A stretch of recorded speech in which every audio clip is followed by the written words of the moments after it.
But it's a concept that's been around for a long time. And I think the thing that struck out to me when I was doing this reading was that in these organizations that have focused on this historically, a lot of the purpose-driven approach was a result of the leaders or the individual leader at the top. And once that leader left the building, as it were, or kind of stepped back, as in the case of James Cash Penney, the organization kind of fell apart.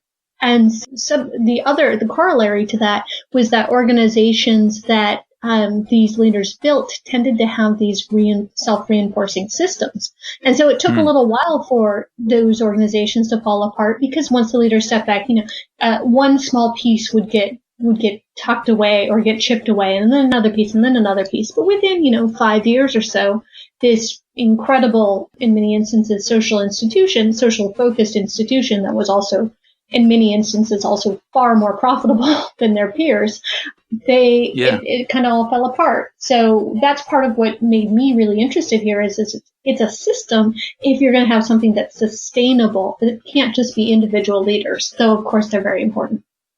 That's interesting. Actually, in the UK, where I'm from, there is a rich tradition of these kind of companies as well. One example is companies that were run by Quaker people, like Cadbury's, probably a brand that even people in the US have heard of, or Roundtree's. They took a very sort of altruistic approach, especially to their employees, but to the society at large.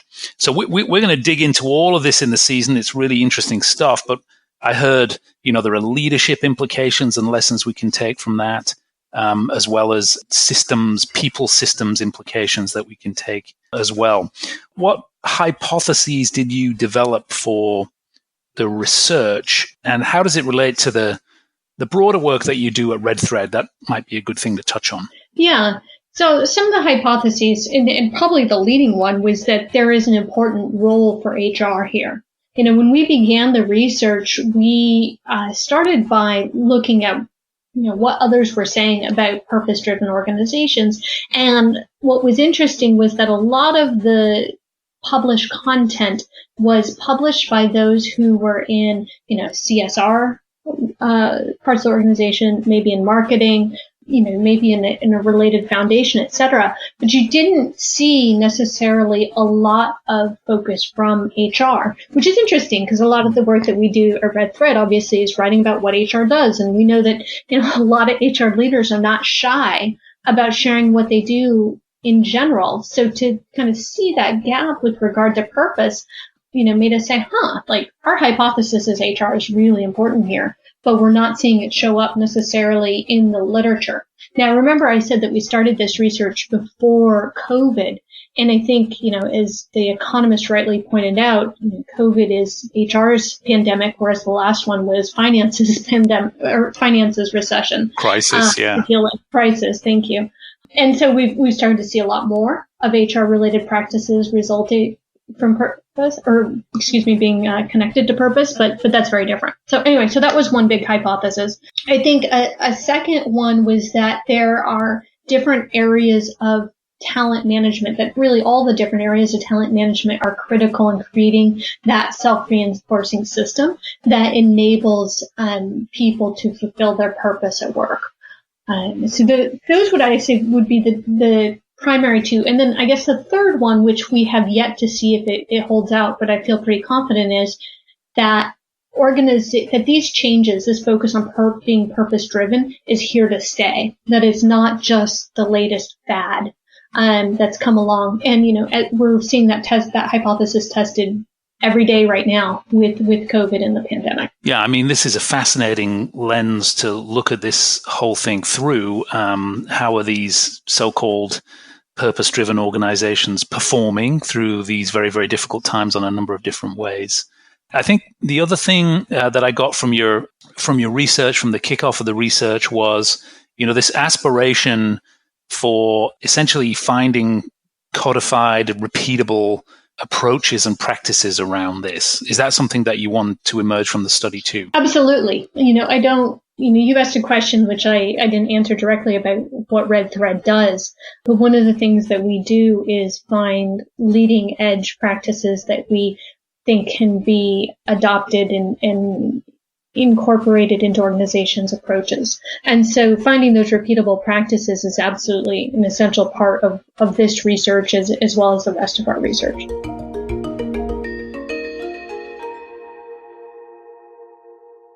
I thought it might be a good idea now to just talk about some terms here. I know when I came to this topic and read your research and did some reading around the topic, there was a lot of things mixed up and conflated in my mind about what a purpose-driven organization is and, exactly what's at work here. There's a number of terms. So just tell me what purpose means to you. Yeah, so as we think about purpose and a purpose statement, we define it as a clear and concise statement that inspires people to deliver value to multiple stakeholders. So employees, customers, suppliers, shareholders, and communities.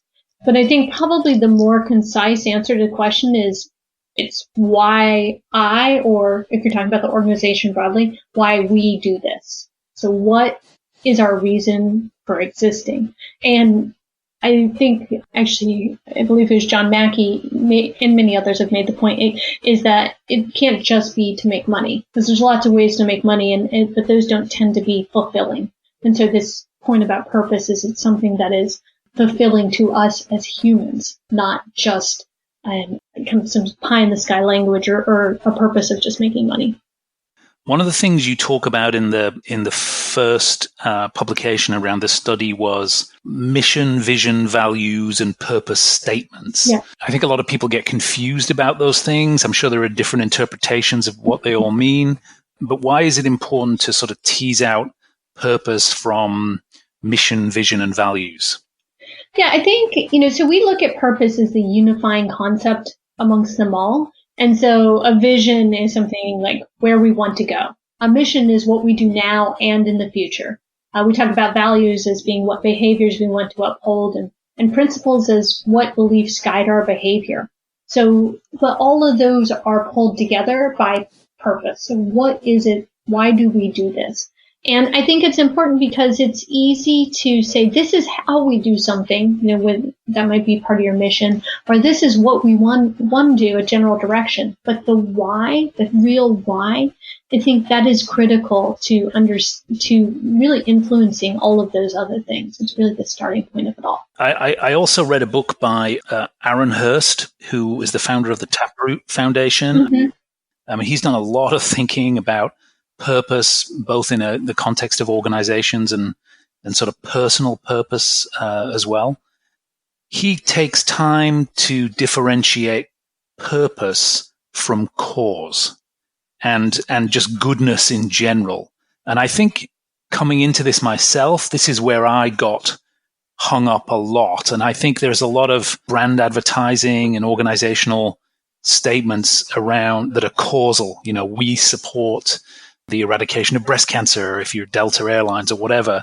But purpose is not quite a good cause, is it? It's a little bit more than that. Yeah, it is. I think it's deeper than that. And so there can be back to this whole idea of purpose being underlying, there can be causes that connect to it and make sense to connect to it, but it's not a single issue item, if you will. Yeah, I like it.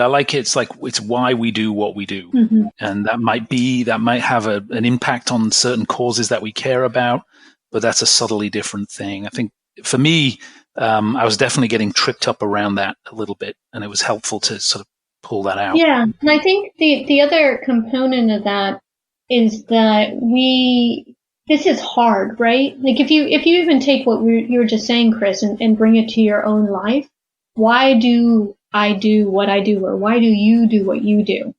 That's a hard thing to answer. And so then to ask an organization to answer it, I think it can be easy to instead insert a cause or an action or something else that is a little bit less core and central. And so I think that's part of the reason why there can be the confusion. But also it's why having that clear sense of purpose is so important, because it gives a why to everything else. Why do we support breast cancer? Or why do we do these other things? And I think that can create greater clarity, even though when you get started, it can be a hard thing to do. Yeah, and I wonder if sometimes the cause can be kind of totemic, like sort of basically exemplify the good that we want to do in the world. And if it's aligned in some way with our own mission or challenges our employees face, then, maybe it's part of telling that purpose story. But I think it's important to know that they're not the same thing. Yeah. Also, what Aaron talks about is, he talks a lot about personal purpose, like finding your own purpose. We're obviously talking here about organizations and the purpose of organizations. How do those two dimensions relate?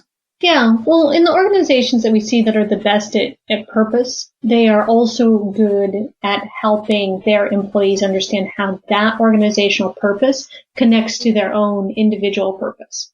And so there's two components of that.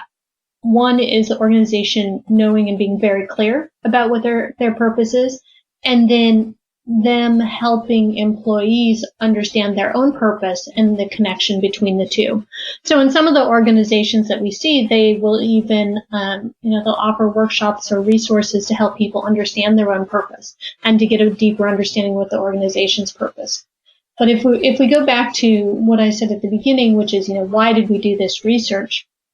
A big part of this is really, why do we gather together in an organization to work?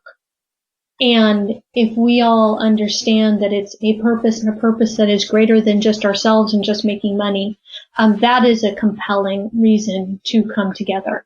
But with purpose-driven organizations and organizations in general, it's critical, I think, to make that connection between that larger purpose and the individual's purpose to create that greater alignment. While we're talking about organizations and organizational structures, can I throw a few organizational types at you that, again, coming into this, I found a little bit confusing. So what is the difference between an NGO and a social enterprise? Are they purpose-aligned organizations? What's an impact business? What's a B Corp? How do they differ from traditional commercial enterprises? Is there anything useful you can share with me on how to think about those different types of organization that all seem to be in some way aligned to a purpose or maybe even a cause? Yeah, they're all kind of do-gooder organization types, right? But I think that the key is that it's a spectrum, right? In a spectrum in terms of what is it that they are primarily designed to do versus what do they use as part of their kind of guiding framework for how they do their work. So if you think about where you started, which is charity, that's on one end of the spectrum, and they're traditionally a nonprofit, as are many of those examples that you mentioned. But their primary purpose is to do that work first and foremost with less of a focus on kind of the economics of returning value to shareholders specifically. As you kind of move to the right, and so I would think, about, like you said, we've got charities and we've got then NGOs and nonprofits, and we've got social enterprises, et cetera. We're starting to kind of change some of the how of that work. They can still be all purpose driven, but they may approach it in a bit of a different way. And generally, there's maybe a difference in focus on the different stakeholders who are within those groups. So there may, as you kind of go to the right of the spectrum, moving into things like B Corps and then eventually, for-profit organizations, there's an increased focus on making money, for sure, but then increasingly a focus on the profitability. So what I'm trying to say here is that, and particularly with like a B Corp, you're looking at how well they meet certain standards with regard to how they impact those stakeholders that I mentioned at the beginning. And yet those B Corps are making money. They are focused on making money just as others are. And on the far right, I would say is those who are maybe the most focused on shareholders, versus kind of the broader stakeholder model. But I think the point is it's not either or. It's all just kind of different levels and different blending of the focus on shareholders versus broader stakeholders. Yeah, so I think the way I see it is that you've got you've got this sort of balance between being focused on a purpose or a why you do